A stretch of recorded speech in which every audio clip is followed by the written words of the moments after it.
Now, it's important for us in this art history class to recognize the power dynamics that are taking place when William conquers England.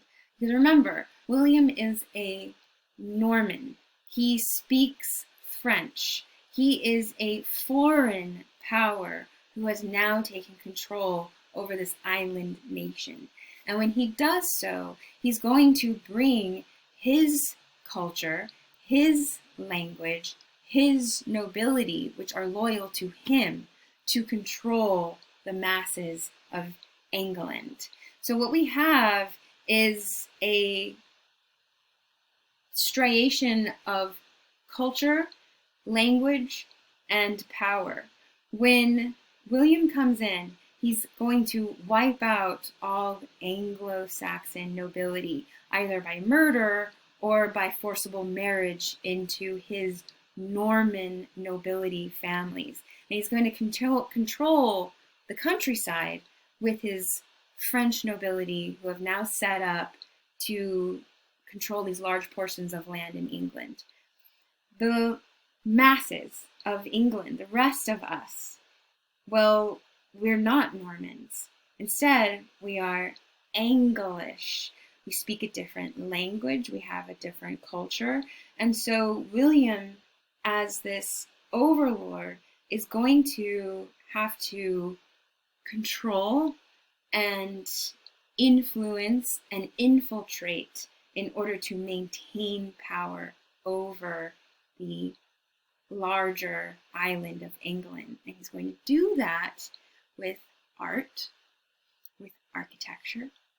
In fact, the Bayeux Tapestry, we believe, was created by women of English nobility. Why? Well, women, because tapestries and embroideries were typical women's work. It was something that was seen as a delicate kind of art form for women of noble classes. And then why do we think it was done by the English noble women and not the French noble women? This was a way to remind and to manipulate them, that to make them see and understand that William was in charge here in England. And so these portions, these panels are being woven by these English noble women who have now been forced to live, marry, be with these Norman nobles in this new society.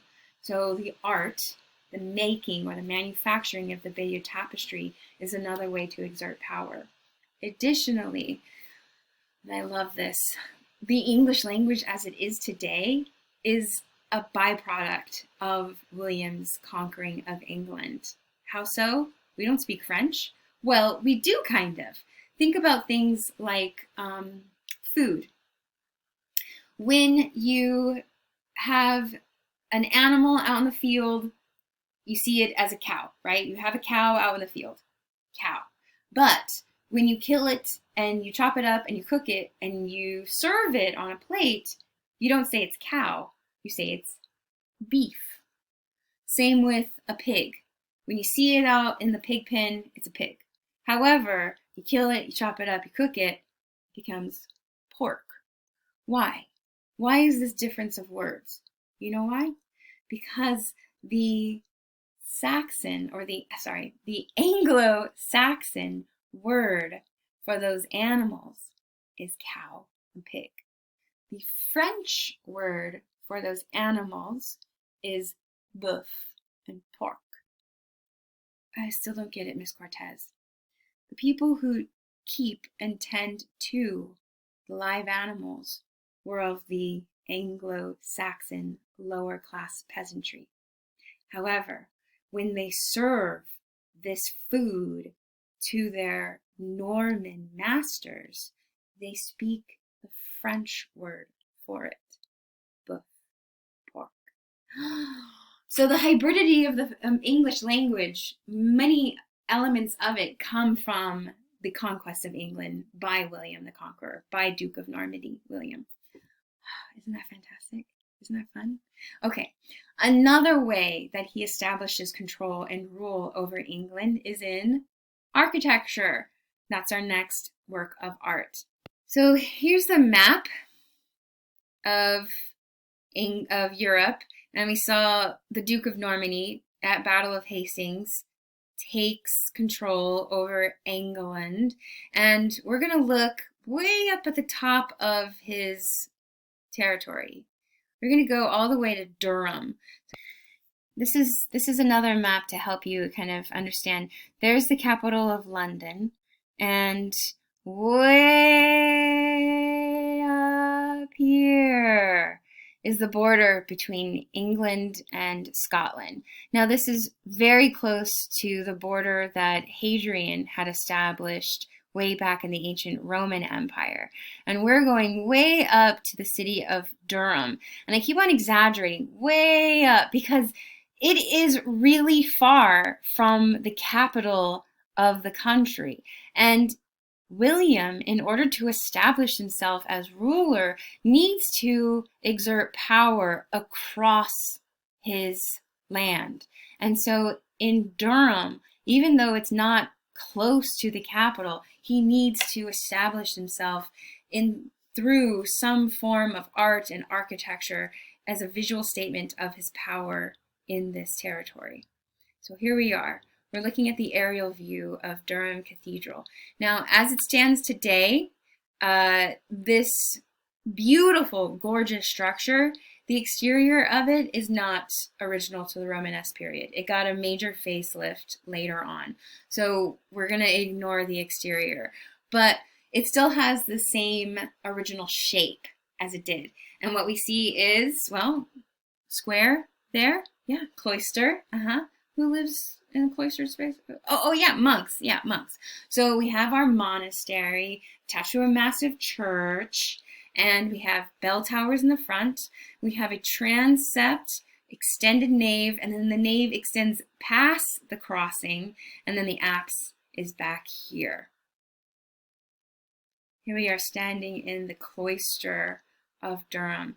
Now, it's gotten a facelift, this cloister. It's not original to the Romanesque, but it should look familiar to you. Does this look familiar to you? How about now? Harry Potter? Yes!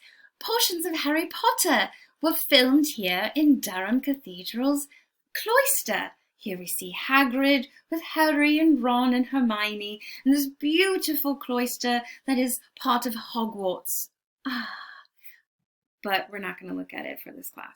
Let's go inside and let's look at the interior that still retains its Romanesque qualities. Ooh, what? Wow, wow, wow, wow. Okay. We are standing in the nave, and we're looking up into the vault, the vaulted ceiling. What do we see that is similar to what we've experienced in the Romanesque? We got quadripartite groin vaults. We got some transverse arches. Here, let me turn the view a little bit. Nice rounded arches. We have a gallery level and a clerestory level. The transverse arches continue down into compound piers. Ooh, nice, nice, nice. But what is so unique and celebrated about Durham Cathedral are these stone cut columns that are placed in between compound piers. Let me see, do I have a better view? Here, look at this view. So we have our compound piers, but between, or I should say every other vault ends in a decorative, fat, round column. And these columns are carved or incised with diamond shapes and chevrons and cord patterns. And remember, these would have been brightly painted. In fact, they kind of echo the same color patterning of stonework that we saw in previous Romanesque churches, right? So scholars looking at Durham Cathedral, they see in the architecture the establishment of European, continental, like French, European architecture with the Romanesque rounded arches, the gallery, the quadripartite vault. But the carved or the stone cut columns, many scholars make a connection to the Anglo and Saxon or the Germanic tribes and the kind of surface patterning that we see in Viking carvings and the ornamental patterns that we saw in the belt buckle and the clasp and the purse cover. And so these surface patterns of geometric shapes can be seen as this beautiful hybrid of Romanesque plus their Germanic tribal ancestry roots and their Scandinavian roots too, right? I mean, the Normans are the Norsemen from Scandinavia. So Durham Cathedral, it's just, it takes your breath away, and it's massive. The stone vault stretches up 73 feet in the air. The height of the nave, it was the tallest stone vault nave of the Romanesque period. I pause just because it's just so beautiful.